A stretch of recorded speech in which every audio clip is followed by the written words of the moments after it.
Good morning, 8:22 a.m. Eastern Standard Time on this Wednesday, August 30th, 2023.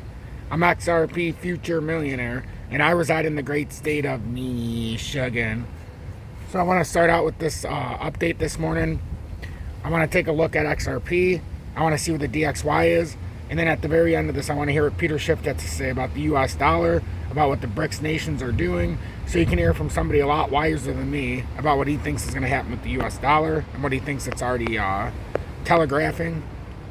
So I'd greatly appreciate it if you hit the like button this morning, as it will greatly help push this content. I appreciate each and every one of you tuning in. I put an update out last night that ended up getting 1,000 views about TradingView. It was down where I'm at about 1:30 a.m. It came back on this morning, but it wouldn't let you log into your account. Therefore, it wouldn't show your charts, and you couldn't add charts. So there was a big issue earlier this morning. I'm glad to see that they got it fixed very quickly and promptly. So hopefully it came back on for everybody. I had to uninstall the app after, reinstall the app, log back in, and it worked fine. I tried doing that last night. Nothing happened. FYI. So at least we've got that seeming like it's figured out now, because now my chart's working, which is nice. So XRP, we can approach this many different ways. Actually, I don't like that, but we can approach this many different ways to see if we're going to get another spike. We failed to hold areas that we talked about yesterday. The 542 was a very important level. We failed to hold that, and now we're in this kind of a formation. So what gives way first? We're going to have to break outside of this little formation before we can even move back up. We gave back a lot of the gains. Not all of them, though. We consolidated before the move, came down to 5137. Now we're basically retesting the 524. It looks like we're going to come down to as support, especially if we come down any farther. And the 2 hourly, we're trying to hold the support right now. So if we're going to get a breakout here without going further, it's going to have to happen soon, because you've had the 20-day come through the 50 and the 100 with the 2 hours. So that's where we came down to. We talked about it yesterday, coming down to the hour right in this area, but we fell through it. And now we came down to the 200 in the hour, and we're hitting the 20-day and we came down to the 200 in the hourly, but we're hitting the 20-day support in the 2-hour time frame. So that's our first area to try to get past. As I talked about yesterday, this move was just standard operating procedure until we make that next layer, because all we've done now officially is come up to that uptrending resistance, which is at 542. That's why we needed to get above and hold that, and that would signify a next push up. However, this move is far from done, it looks like. We could have started like in this small descending channel or falling channel, but it does seem to be tightening up here as it comes towards the middle. So we'll see. That looks like it's trying to figure out exactly when this is going to try to pop next. So we don't know, though, if it needs to come up a little bit. It looks like it's a little uneasy in this area. We're not exactly sure what's going on. We don't have as much sell pressure as we would have liked down here, and that's indicated by the breakdown. And then Dragonfly Doji here. We did have a gravestone, it looks like, here, a lot of bottom end pressure, but then we flipped it. So it almost speaks like there's going to be a reversal attempt here soon. If we get rejected up here at 531, then we come down to the 200 at 526. So that's how you have to approach it this morning. There's not much more we can talk about this morning with XRP until we can see if it in fact does reverse this. With that move yesterday, let's see. Here's the it's the all-time pattern, and we came up there. We already know that. Let's come up to the short-term time frame now.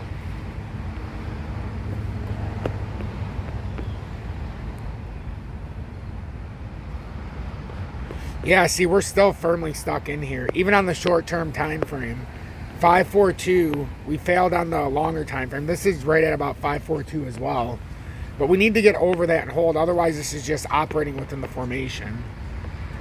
So this morning, the biggest thing I can say is right now we're trading within. We got this downtrending resistance at 542. Underneath, if we break down, we've got 50 cents or the 498.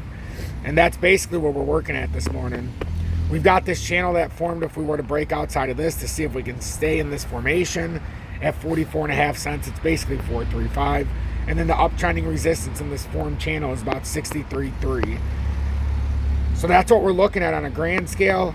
We've gone in from the shorter time frames out to the longer time frames. So again, in the immediate time frame, it's looking like that 542 is a big area to get back above.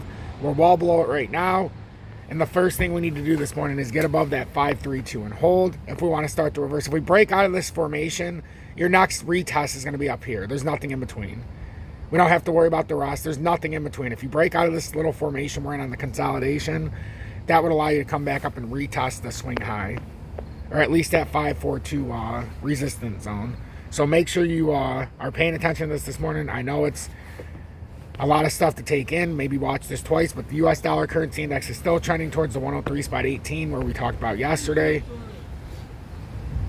So with the DXY, the U.S. dollar currency index, and this is your value of the U.S. dollar. So right now it's at 103.31, approximately 103.36. We got rejected at the 103.666. Now our next technical target, assuming we break through this low, we should come down, and it's not all the way to 102.605. That is the next true support, but that's not what we're working on right now. We're working on a retest in the daily time frame to see if we're still bullish, and that would get supported at 103.16 if it holds. And then if it does and breaks past 103.666, your next target's 105.30. If this fails, you'll have a run on crypto. If this fails, this is where crypto, you can get a bigger run on risk assets, gold, silver, precious metals.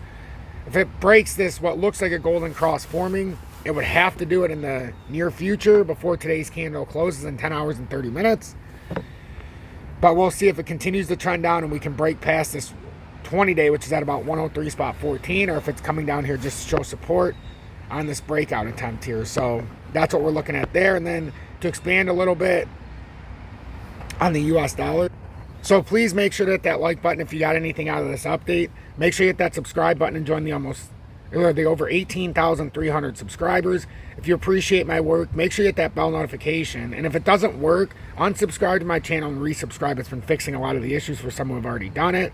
If you need to trade your favorite crypto, XRP, or alike, video description below and or pinned comments, FEMX, lower spot maker fee in the USA. You can futures trade and there's no VPN for USA users. And then share this, please share this for me. If you appreciate my work and you want to pay it forward, join Tom's Army. You can always send a YouTube super chat, but really the easiest thing to do is hit that like button. Here's Peter Schiff, a lot smarter than me. Here's what he thinks is happening with the U.S. dollar, with the revelations of the BRICS nations. They were going to do something in the future. They stopped pretending. Nobody cares. I mean, the debt is on autopilot, and so the world knows this. And look what's happening. We're looking at what's happening in Jackson Hole. Meanwhile, on the other side of the world, the BRIC nations are having a summit. They got more nations on board. Right now, they've got Saudi Arabia. They've got the United Arab Emirates. There's a few other countries. Their influence is growing, right? And what do a lot of these nations have in common that are now, organizing together? They are our bankers. They buy our bonds. They supply us with all of our stuff, right? They're our biggest suppliers and our biggest lenders. And what are they meeting about? They're meeting about not lending us any more money, not supplying us with any more goods. Just pay attention, ladies and gentlemen. This is the honest to God truth, and he says it better than anybody I know could. What are they talking about? In addition to expanding, right, their economic sphere, what do they want to make the centerpiece of this expansion? A new currency for global settlements that is not the U.S. dollar. I mean, hello. I mean, how big a bell do they have to ring? And what are they talking about? What do they want to tie their new currency to, if not the dollar? Gold, real money. What does that tell you? The world is waking up. And it's not just because, we sanctioned Russia. I mean, that's part of it. That's like a slap in the face, like, hey, you idiots, right? You got to get away from the dollar because look what we just did to Russia, right? You don't want that to happen to you, do you? So you better do something. But it's more than that. these countries, their leaders aren't a bunch of idiots. They don't want to go down with this ship. They don't want to have to keep accumulating dollars when they're going to just collapse in value. They can see that. They can see the runaway deficits, the complete lack of any fiscal discipline in Washington, or even lip service to fiscal discipline, because at least we had that before.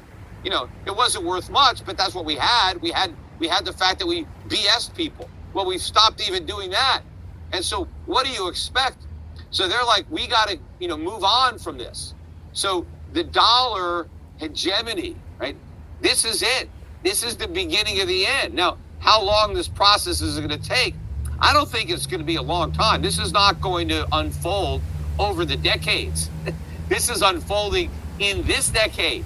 It's unfolding now, right? Again, it's that old saying, how did you go broke? Well, slowly at first and then all at once.